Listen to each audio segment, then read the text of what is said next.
Hello everyone, this is Jasu, and welcome back to Let's Play Final Fantasy Tactics 4 Job Fiesta. So, I did a little bit of running around and getting some shit done off camera. Just a little bit, no fights or anything, or I guess that's actually a lie. I did 2 fights, but I lost both of them because frickin' Ziekden Fortress is more of a bitch than I thought it was. Holy shit. So yeah, or I guess it was on camera, but I decided to scrap the video because they were long and grueling and pointless losses where I should have just reset after the first turn, and I just stuck it out of pure stubbornness. It was just 45 minutes of nothing. You didn't miss much. But as a result of those losses, I've changed around my setup a little bit. I backtracked down to Garland and Egros to get some new equipment for my guys. So you can see now, Beef here is rocking a brand new silver bow. Give him a little bit more attack power, and I also got him the ring mail. Excuse me. Yeah, ring mail here. You might recall last time I went shopping, I was like, oh, ring mail, 8 HP for whatever, 900 gil, not worth it. In this case, it's actually going to be totally worth it, because that might potentially prevent him from getting one-shotted in the first round of the fight at Ziekden. So, yeah, that'll be great if that happens. And yeah, I had like tons of money at this point, more than I need, so I just upgraded everyone to the best everything. Everyone's got all the best equipment they can get. I also class changed Delita to an archer and equipped him with all the archer stuff over at Egros. You might recall I had him as a knight before. Turns out that's kind of a huge liability with the kind of party we've got in going into this next fight. It'll probably be easier to explain that once we actually get into the fight or actually, do I even want those battle boots? If he has less move, he'll be less likely to charge forward and, like, suicide and stuff. Still, as an archer, he shouldn't be doing that dumb shit anymore. I guess we'll give this a try. I don't know how this is going to work out. I expect... I don't know. We'll see how it goes to plan, or whether it goes to plan or not. Yeah, basically there's a couple really big things working against me in this fight. Yeah, 1 is Delita and 2 is Ramza, who I guess is Beef in this playthrough. I should remember to keep the names. Whatever. I just have to accept it. At this point, we'll just be going back and forth between Beef and Ramza endlessly. There's just no stopping it. Yeah, Beef is an idiot in this fight, because no matter where you put him here, he's just gonna be, like, way up in front of everyone regardless, because that's where the cutscene thinks that he has to stand. And that's terrible, because that puts him in range of a mage who is going to one-shot him before he gets a turn. So that's terrible. It's really nothing I can do about that. On the odd chance, though, that his new equipment does help him survive the spell, I'm actually going to put Sirloin up here with him. Just because, yeah, he's the man with the healing spell, so we might need to get some healing on him right away. And yeah, those are the only guys I can put here. Only 4 characters for this fight, which is fine. That's all we've got. We've got a knight, like, real close by over on this front. I hate how they, like, pointlessly divide you onto 2 fronts for this fight. I would much prefer to have all my characters grouped together, which you can do. If you put them over on this side, you can have them move over to meet up with your main party in, like, 2 turns, but... yeah, that's basically means you waste a turn doing nothing, and here they'll get right in the action. At least on one side, even if it's action, that probably won't have too much of an impact on the fight. So, yeah, I guess before I go into battle tactics or anything, there'll be time for that once we actually start the fight, and we can show all the enemies and why they all frickin' are horrible and all that. This is a funny little scene here, I think. There's like a few... First of all, you got this line here. Back whence you came, quick as shadows, or this one's blood makes crimson snow. I've seen that particular line pointed to a lot by detractors of the new translation, just to kind of make fun of it and point out how just stupid and needlessly just verbose and flowery it is. And I think I've talked about it before. Overall, I kind of disagree with that point of view. I really like the new translation. But I still think that Crimson Snowline is really stupid for... I don't know, it just sounds weird. It's just awkward. And also there's one problem I actually do have with the new script is it doesn't make any distinction between like highborn and lowborn. Like these deathcore guys are supposed to be like, you know, just like peasants and like rogues and brigands who they were basically like, you know, conscripted lowborn soldiers into the king's army. So these guys aren't like supposed to be like nobles with the flowery language and all that. Like, you would expect them to talk like, you know, you'd expect that like a guy like this would say something more like, you know, get the fuck out here, I'll cut the bitch's throat, or something like that. But, you know, it's like every character kind of talks the same, regardless of their station in life. So I can kind of get that criticism with the translation in this game. But yeah, that line, just... even I think it's a bit much. Also, Zalbag here, really... it's a bit strange, because this is kind of the first, like, really concrete sense we get that, like, oh, Ramza's brothers are actually colossal pricks. You get kind of an inkling of it earlier, where Wygraf is kind of alluding to how Daisadarg is, like, up to some shady shit back in the previous fight. He was talking about that. And then we get that sort of ominous scene between Daisadarg and Duke Larg, where they're sort of plotting something with the Marquis, or against the Marquis, or something like that. So you kind of get, like, this vague sense that, like, there's something is rotten in the House of Beolv, or something. And here's where you kind of get, yeah, your first concrete sense of that. It's like, holy shit, Zelbag just told Argath to murder Delita's sister. That was, like, apparently a bunch of shit when he said she was like a sister to him. Or, actually, I think that was Daisadarg who said that. But either way, they're full of shit. The weird thing about that, though, is that it turns out in the end that Zalbag is actually the good one. Like, this is the only time we get to see him do anything villainous. It turns out he has no knowledge of Daisadarg's schemes or anything in the end. He actually ends up being kind of like a noble, upstanding guy in the end. That's kind of his character. He's like a noble knight who sort of, you know, lives up to the Beolv name and all that. He's the good brother. Except for this one scene in the game where, for some reason, he decides to order Argath to... that's bad luck right off the bat. Okay, we'll see how this goes. What the fuck? Did she just cast that up on nothing? And the enemy skills are highly randomized in this fight. Okay, this is probably a reset. So enemy skills are randomized here. She probably just cast some kind of level 2 spell, which she won't necessarily have. Sometimes if I get lucky, that mage will just have, like, fire as her best spell or something like that. Sometimes she has fire, sometimes she gets Fira or Firaga. It's just kind of random whether Beef gets to survive here. But yeah, what isn't random is that, yeah, Elizabeth here... oh, apparently it is random. Okay, apparently I just got bad luck in these last couple fights. So, yeah, you'll see here, she has, what sign is this?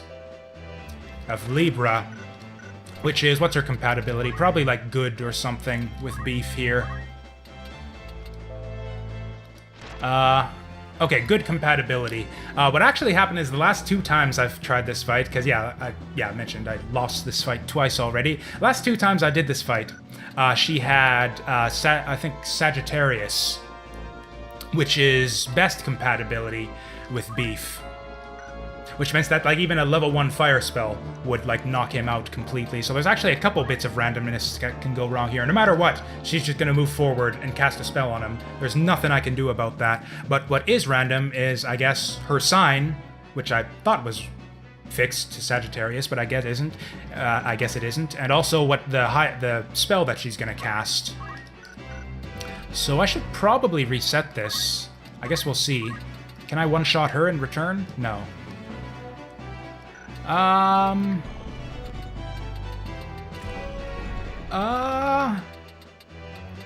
we're just gonna reset this until we get non-bullshit skills with our enemies here. So yeah, there's a soft reset there. I completely forgot you could do a soft reset in this game. You just hold all the shoulder buttons and start and select, and it'll just reset the game for you. Much faster than, like, exiting out to the emulator menu and doing a hard reset and all that. So yeah, that's kind of stupid. And also bad luck that I've gotten that frickin' 3 times in a row with good compatibility with that stupid mage, and her being able to cast like this giant fuck-off god-level spells on me. So all that is kind of bullshit. But if we can get Beef to survive that initial spell, we should, or I don't know, we might be fine. I don't know. So anyways, that's the first thing going against us for this stupid fight. Is yeah, there's a good chance that Beef gets just one-shotted at the start of the fight without really being able to do anything about it. The second thing that went wrong before was Delita was screwing things over for me. As a knight, he was like really tanky, so he could absorb a lot of hits. Basically, he would get 2 turns before he goes down. He would charge forward both of those turns, and then Argath would just frickin' run away from him.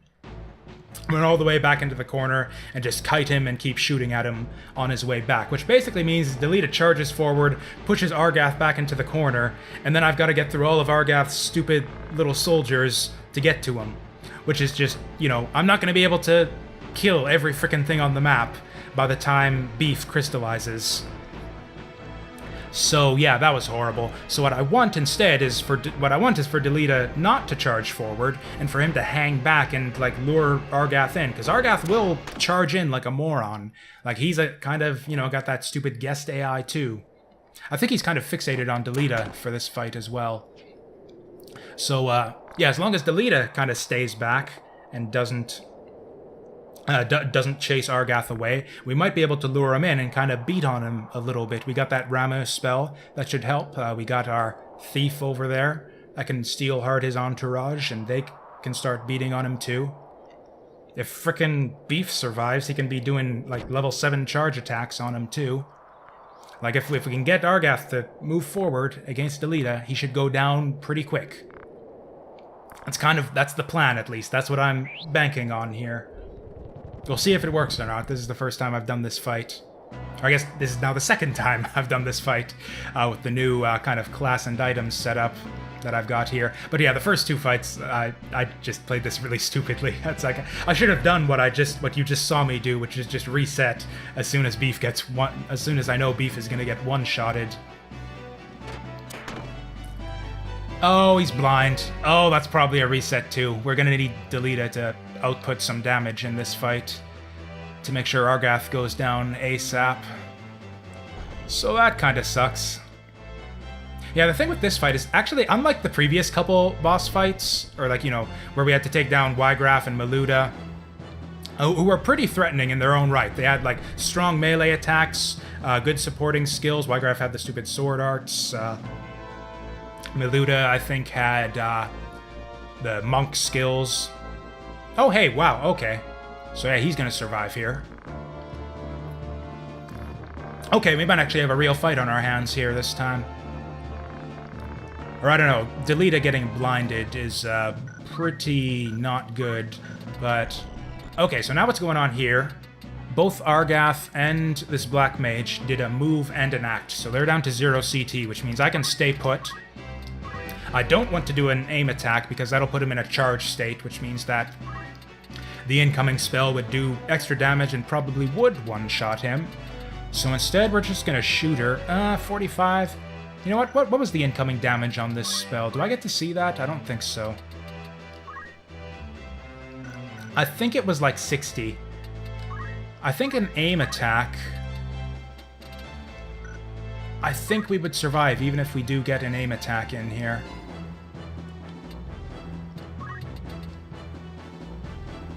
I think I'm going to try it. And yeah, we definitely don't want him to move, because then he'll get an extra turn sooner. The thing is, I really want to kill this mage, because even if she doesn't one-shot him with this spell, if she stays alive, she'll just get somebody with the next one. So, okay, we're going to try this. We're going to aim 7 her and see how this works out. Okay, second bit of randomness that happens right up front. I really want to charm this guy so that he can lock down the other mage. Ooh, he gets to go before her, too, so yeah, he'll get to hit her. On the other hand, I don't want to fuck around with these guys too much, so we'll get her to start moving in this direction at the same time. 1, 2, 3. And if this doesn't hit him, we can just disable him to make sure that the 2 of them are safe. 53, coin flip. That sucks. Okay, but that mage is going to get up there and get a spell on them, so I don't want them to group up. We're going to hang back a little bit. We're going to hesitation. 75, that's not great odds.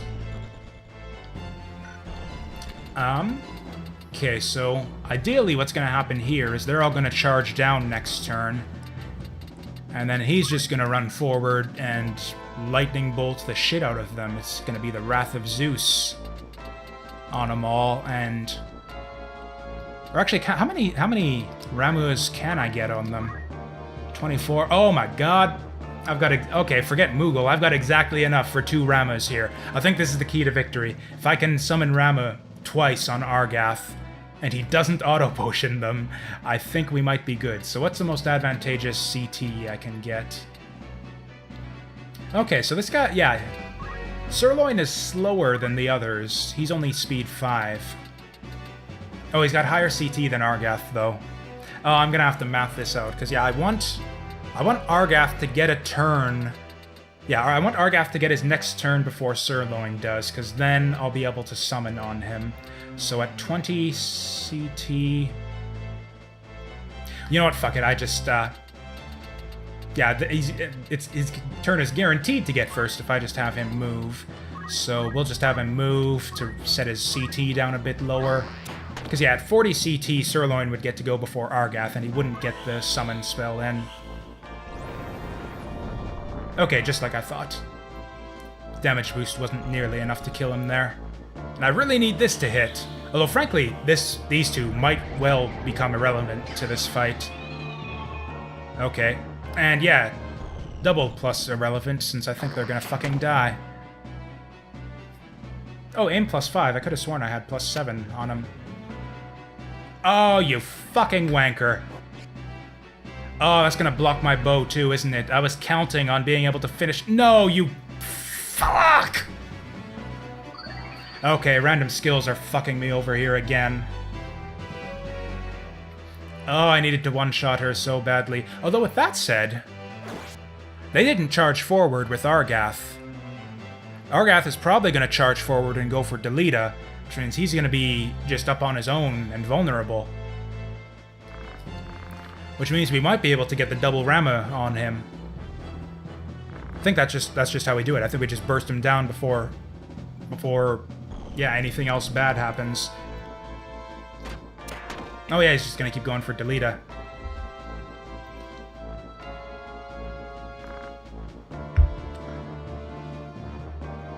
Oh, Delita's blind here. Oh, and he's going up there, which means Argath's gonna have to move even farther forward to get to him. Oh, that's grand. Oh, this one's gonna kill him, though. Shit, and now I can't counter-attack except she's going there. This could actually work to our advantage, though. Because, yeah, like I said, we don't really care about keeping our guys alive. We're not here for the long haul. We're here to get shit done and just assassinate the bastard. So with that said... Yeah, let's just move right next to him. Or I don't know, she could cause problems for us still. Or no, Ramu will probably take her out. How much faith has she got? Not a lot. Okay, what's her compatibility? She's M arrow versus... Okay, so that means she probably... yeah, this is the same sign as Beef, so... I think we're just gonna go for Argath. I think we're just gonna stand next to him, shoot him in his stupid face, which we can't because, fuck, we're not using a crossbow. Oh, I'm so stupid. I absolutely hate that you can't cancel moves in this game. So yeah, that's just gonna arc right over his head. This, on the other hand, might work. We can shoot her, at least.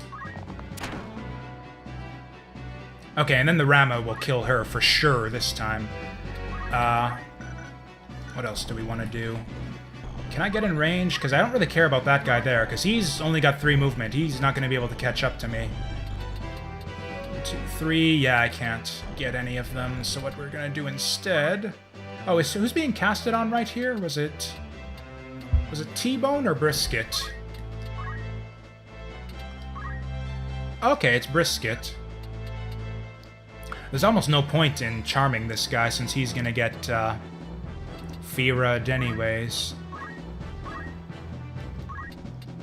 But I guess I could just do it for the JP. Maybe it'll miss. No, we're better saving our CT. Oh, we can punch Argath. Yeah, let's fucking do that.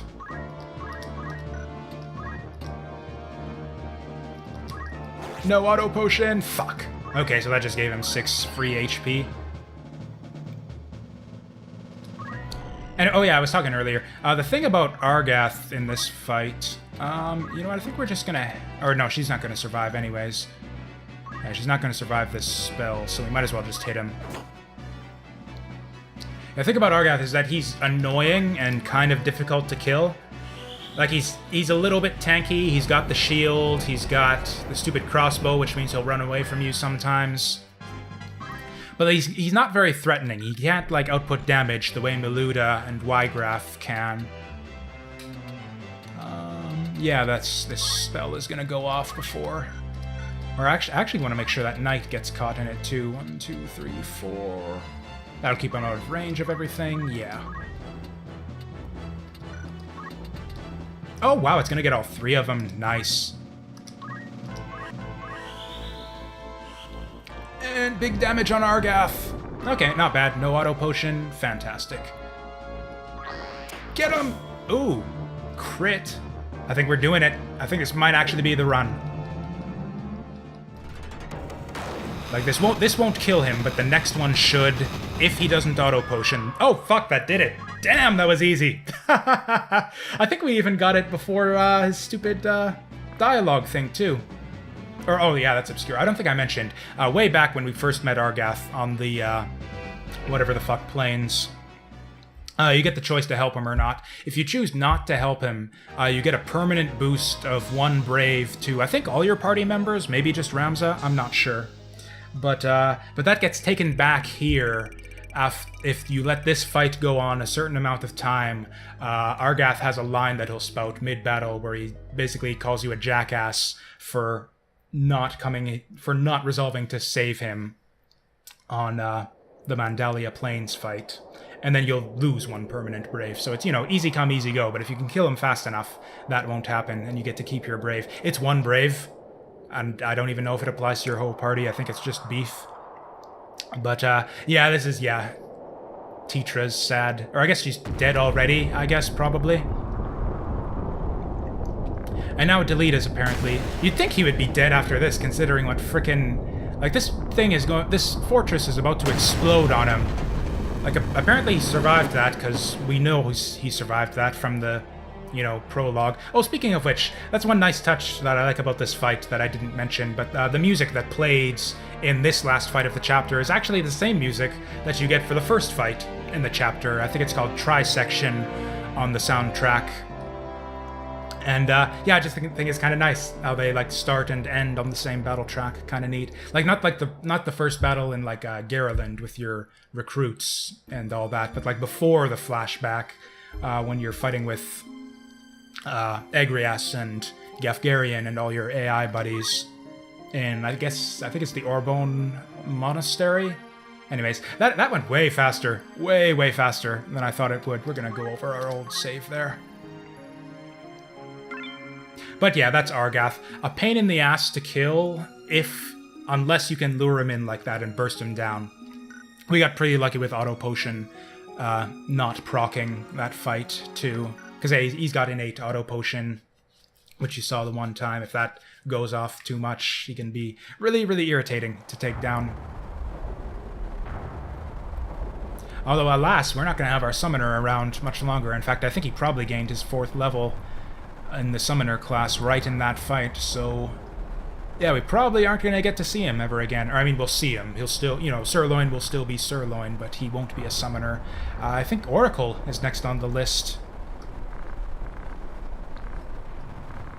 Anyways, we're back in the present. I find it's kind of funny. I don't know, I find it weirdly funny how it's like, you start the game and, like, you know, Ramza has, like, these abilities in this fight. Like, he's a particular level, he's got particular skills, and all of that just gets completely overridden by, like, all the stuff you gain throughout the first chapter. It's like I think he's like level 9 in the intro battle, but when you get back to this point, like after the flashback, he'll be whatever level he finished Chapter 1 on. He'll have whatever skills he had at the end of Chapter 1. It's just... I don't know, it's just weird that they did it this way. And I can definitely see why they did it this way, like having like the big intro with, you know, Delita kidnaps the princess and like a big battle with all these people showing off their cool skills that you can't get away later and stuff. It's a much stronger intro if they do it this way.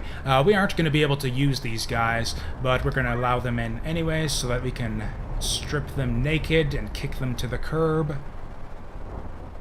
That's right, that's exactly what's happening to you in a moment, Alicia.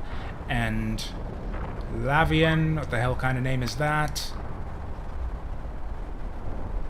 Actually, the characters you get in right here are fixed, I think. Like, they have a set, set skills, class equipment, zodiac sign, etc.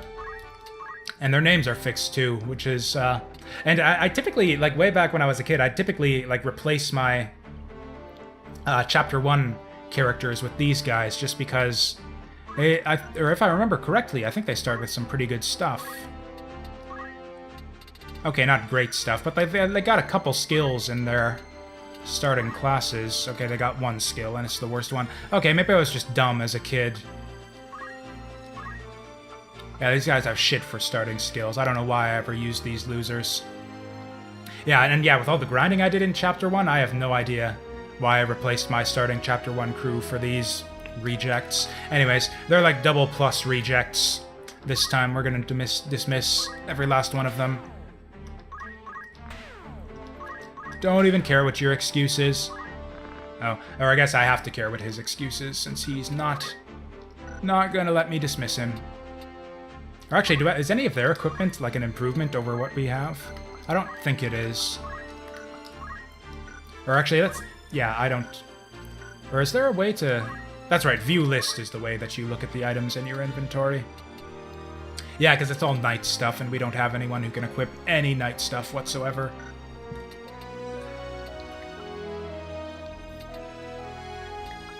One thing you can do actually is kind of strange for the series. It's like typically AI characters, like you can't manipulate their skills or equipment or anything in most games. But in Final Fantasy Tactics, you can like strip your guest characters clean anytime you want. That's usually what I do these days, is like I'll take off my guests' like super awesome equipment that they start with and give it to better, like other more useful people.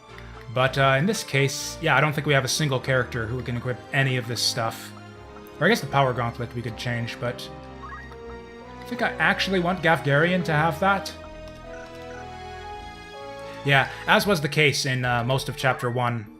We're pretty much going to be wanting... Gafgarian and especially Agrias are pretty much going to be carrying us through like the first half of Chapter 2, pretty much. Do we have time for another fight here? Actually, do we get... Okay, there's going to be a... Even though it's not glowing red on the map, we're going to get a fight once we get into Dorder there. I don't remember if it's like when you get into Dorder, though, or if it's if you try to leave the city. Ideally, they would let us do some shopping before the next fight. You know what? I'm just going to call it here. And bring it back in the next episode, where I will hope you will join me for the second battle at the Merchant City of Dorder. This one's much, much, much easier than the first one. So look forward to that, and I'll see you then.